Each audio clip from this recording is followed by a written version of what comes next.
Hi, everybody. Welcome to the Locker Room, our weekly podcast where we take a look at the student athletes here in the Bayou region. I am Stan Gravois. He is Dustin Robichaux. How are you, my friend? I'm great, Stan. Uh, Monday. it's Yep, we always do this on Monday morning. So when you hear our intro and everything going on, when I'm talking to Casey, whether we have a guest on, it's always Monday morning. So if you're kind of wondering, like, God, those guys are dragging a little bit, it might be because of that. The nice thing about Mondays, though, is that we actually get to talk about all the sports activities that happened over the weekend. And I Absolutely. don't know if you caught any of the NFL draft, but that's not what we're supposed to be talking about. But I have to say, it's almost like a vaudeville show these days. It's like the biggest production. I was waiting for Taylor Swift to come out and start singing some songs and whatever the case may be. Unfortunately, not a lot of guys from our local area going to draft. We're going to give a big shout out to Ja'Kai Douglas, though. Young man played high school football at Terrebonne High School. He was not drafted, but after the draft was complete, he was actually picked up as a free agent. So we hope that he does well. He's going with the New York Giants, if I'm not mistaken, and he's going to have that opportunity in a mini camp. And it's not like he's signed to the team immediately. He's going to have that tryout mini camp. So we do wish him well going forward. But yeah, that draft was something else. And if you missed it, I'm not sure you missed a lot. Related to those folks who love the NFL, I'm sure it's something that's absolutely great for you, but it was more like entertainment. Yes, It's showbiz. That's the world we live in today. that's it. It's very much a production now. No doubt. Listen, we're going to talk a lot about high school baseball and softball. The playoffs are hot and heavy. The girls' teams are already decided that are going to be in Sulphur, and we have a few from our local area that are going to be playing. Two that are on a collision course to head to a state championship. We'll talk a little bit more about that when we get Casey on in just a bit. And in baseball, we still have some 2 out of 3 series going on. But you also have CCA, who's about to jump into the fire this week as they'll be playing in their second round game. Remember, they only play one game. Everybody else plays best 2 out of 3. So there are some teams that have played 6 games already in the playoffs in baseball, and CCA has not touched the field yet. It's just a little weird the way the LHSA does it. We'll talk a little bit about that too with Casey.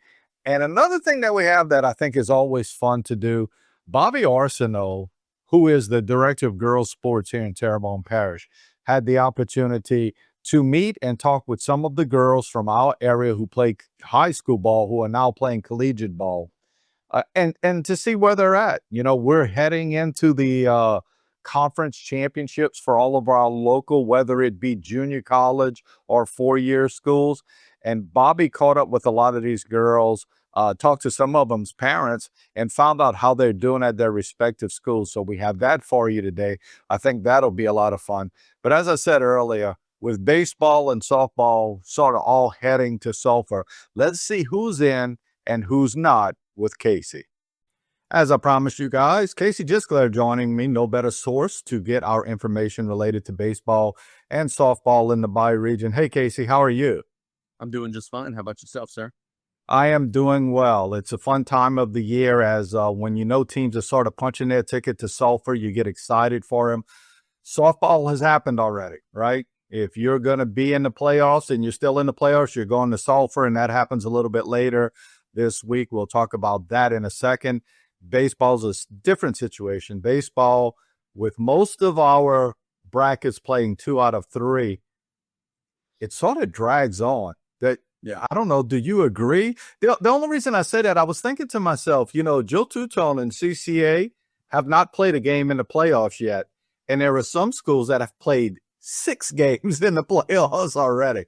Is it kind of weird for you to kind of keep up how it's moving along? It is completely different. Softball used to just be 1 week ahead. Now it feels like they're a month ahead. I mean, it's crazy the way that it's gone. And, you're right. We are in Sulphur for softball this weekend. We still got like another 2.5, 3 weeks before we get there for baseball. So it's going to be very interesting for sure.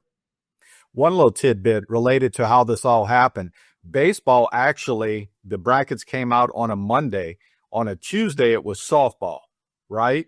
So just one day apart, softball after baseball.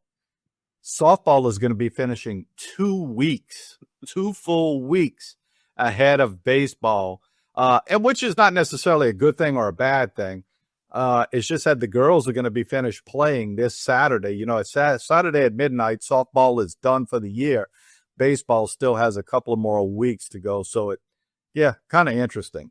No, we have nobody in a Division I, non-select or select anymore. So we'll kind of bypass those, although it's a very good baseball, obviously being played in those divisions.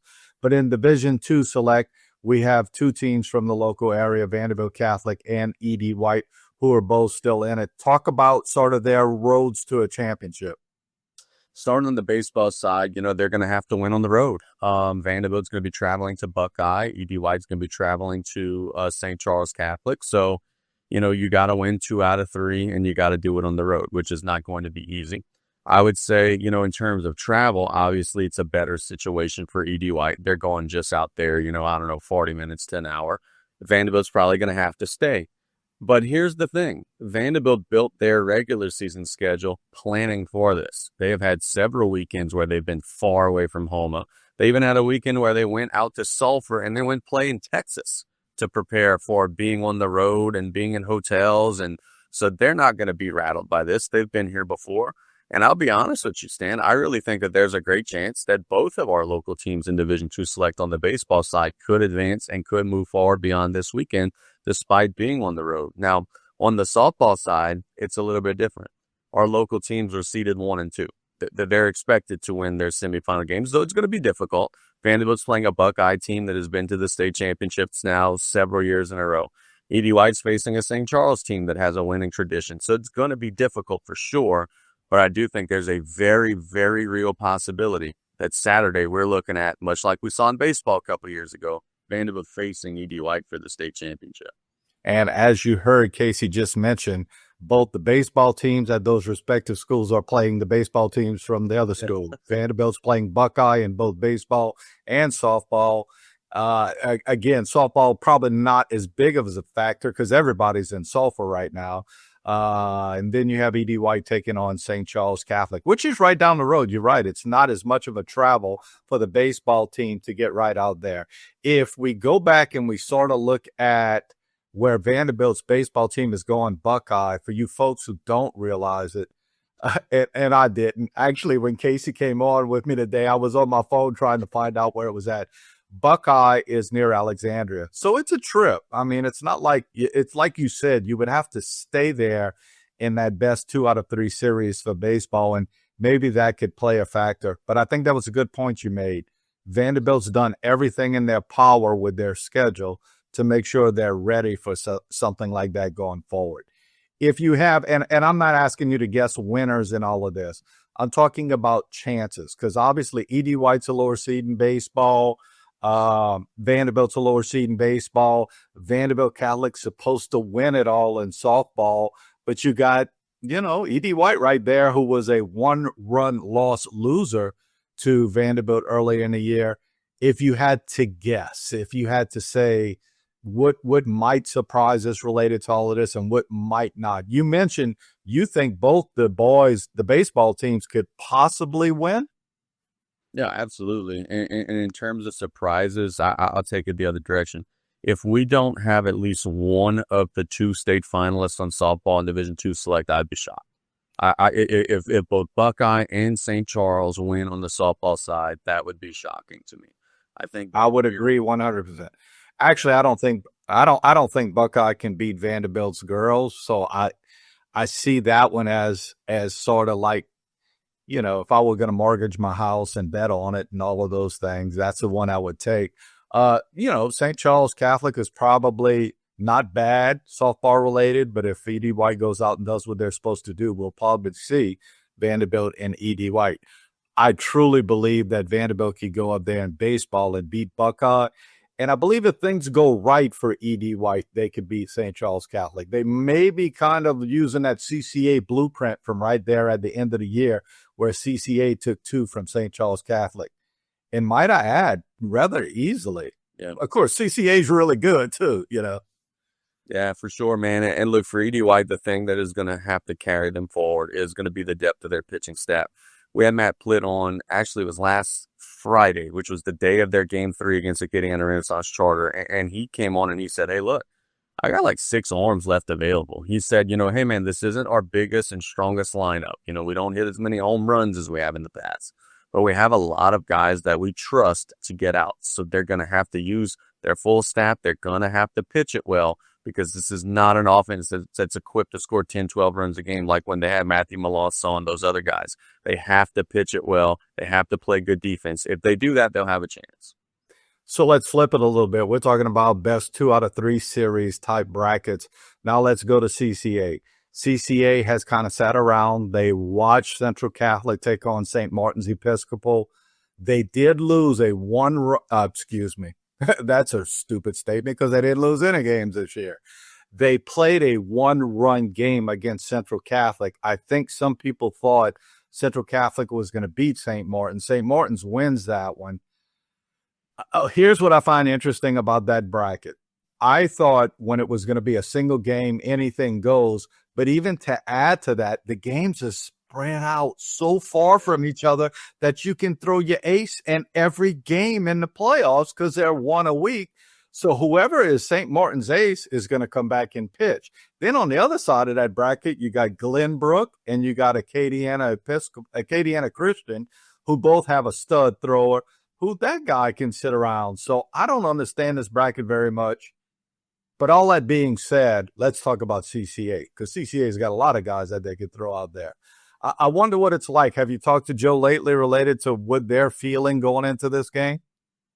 Well, I mean, they're obviously confident having won 34 in a row, but CCA's biggest opponent coming in is, time. They're going to have not played a game in like 16 days. I mean, that's crazy. And I know that they scrimmaged Brother Martin and scrimmaged Ascension Catholic, but scrimmaging is not the same as playing, man. And, here's the thing. They're facing the St. Martin's team that, as you mentioned, they're not as good of a team as CCA. But if you go look at their schedule, guess what?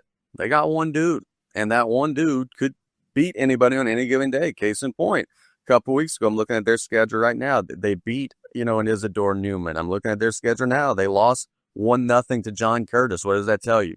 They got one arm. So when you're facing a single elimination situation, you haven't played in 16 days, and you're going to be facing a college arm, yeah, that's going to make you a little bit nervous. Now, knowing these kids at CCA, knowing the way that they handle adversity, they may come out and they may win 10-0. That's what they've been doing all year. But it is a nervous situation because you were thrown completely out of your routine. During the high school baseball season, you're playing just about every day, 4 or 5 games a week, and CCA hasn't played in a half of a month. That's something to be worried about for sure.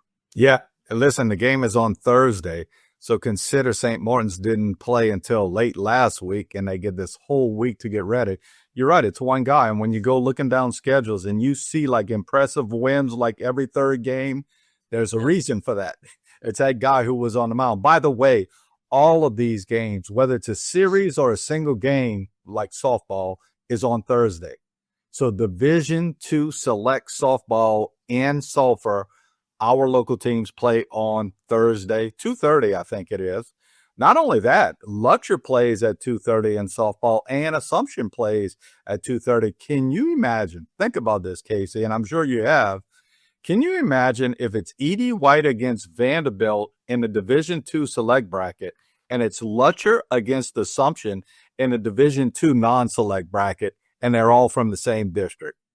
That'd be amazing. That'd be absolutely amazing to have 4 teams from the same district all competing for the state championships. I guess we've seen something fairly similar when we had Vanderbilt and E.D. White and Lutcher on the baseball side. And then we had also Berwick out there at the same time. So, yeah, I mean, look, our Bayou region teams are representing themselves well. And the crazy part of what you just said is that that's not like a March Madness Cinderella thing. Like, that's a very real possibility. So, we'll see how it goes, but we are going to have some local teams there, and I do think we're going to have some local teams there that are going to make some noise.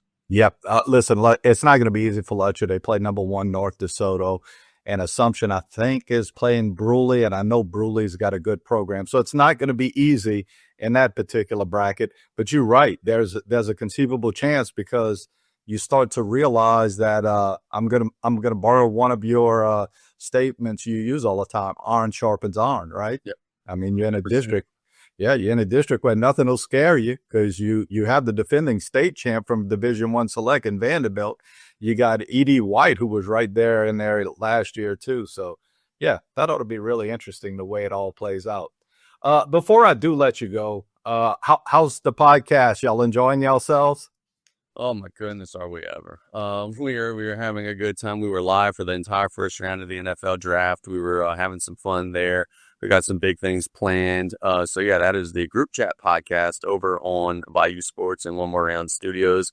We just decorated the man cave. We got some big things planned. So things are going really well. Yeah, man, I need something to do over the summer. My schedule's about to get a little lighter. You need something to do. You're kidding me, right? That's What's the platform? Like the platforms that people want to get there? anything that you could get a podcast on. So the Apple library, just search One More Round or group chat. You'll find it both there. Or you could just go to Bayou Sports and we got all the links there for you as well.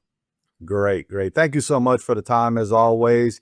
And as we get to our state championships, we'll lean on you a little bit just to get some information and kind of a review of how it all happened. 100%. I'm going to be out there at Sulphur this weekend. So looking forward to coming back next Monday and hopefully talking about some teams winning it all. By the way, you don't know exactly what games you're on the call on yet, or how's that going to work? I'm not sure. I'm going to be politicking to be Division II select, but I'm not sure on that. Okay. We'll keep up as much as we possibly can. Again, thank you for the time. Absolutely, man. Big thanks to Casey for that. Obviously, we'll keep an eye on all of our local teams to see how they do going forward. We wish them the best of luck. As I mentioned in the opening, Bobby Arceneaux caught up with a lot of the girls who are playing collegiate softball who are from our area, played at our Bayou Region high schools. Let's listen to what Bobby has to say related to how these young ladies are progressing at their respective schools. Hello, everyone. A while back, we took all the girls who are playing college softball from my area. We kind of did a little research and found out where they were playing and kind of talked to them and see how their season was getting ready to start. And I told them I was going to call back and talk to them about midway through the season or a little past that, just to see how they're doing for the season. So we have that, and there's 11 girls that we had, and we're going to kind of recap them now, tell you how they're doing, where they're playing, and how their seasons are going. The first girl we're going to have is from E.D. White, Cameron Beck now. Cameron's at Northwestern up in Natchitoches. She's batting 172. She has 17 hits, 10 RBIs, and 3 doubles. So Cameron's off to a pretty good start here in her college career. Our next girl from Central Lafourche High School, Mackenzie Champagne. Mackenzie's at Nicholls State University. She's played in 2 games and has 2 at-bats so far this season. Our next girl, Peyton Domain from CCA. Peyton's at John Melvin.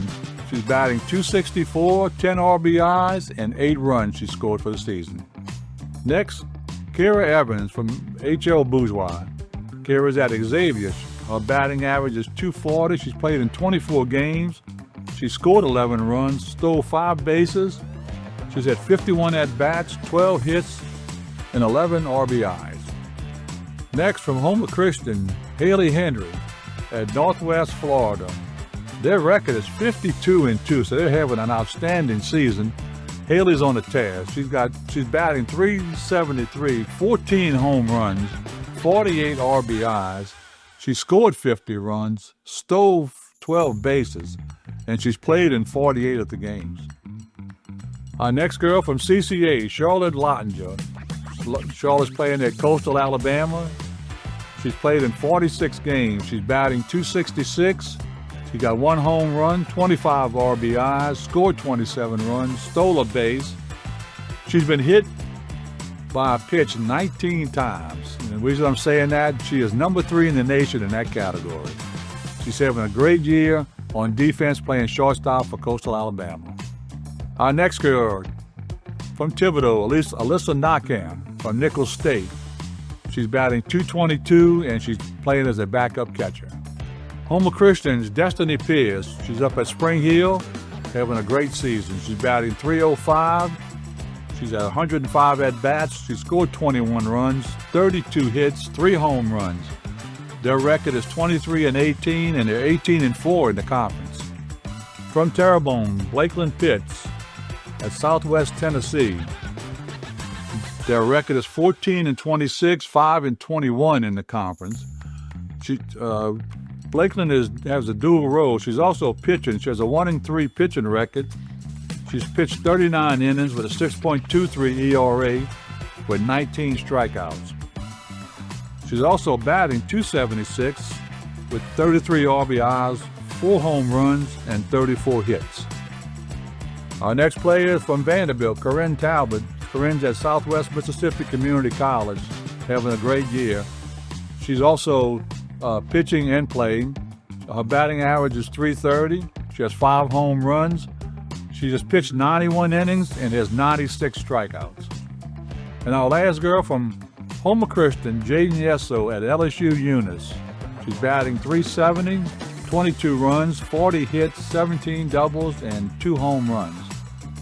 That wraps up all our players we have from the Homer Thibodeau area that are playing college softball, and we'll try to maybe follow up them at the end of the season and see how they finished up. A huge thanks to Bobby Arceneaux for doing that. We wish all these girls well as they are wrapping up their collegiate seasons. And again, a big thanks to Casey for joining us and talking to us a little bit about the playoffs in both baseball and softball.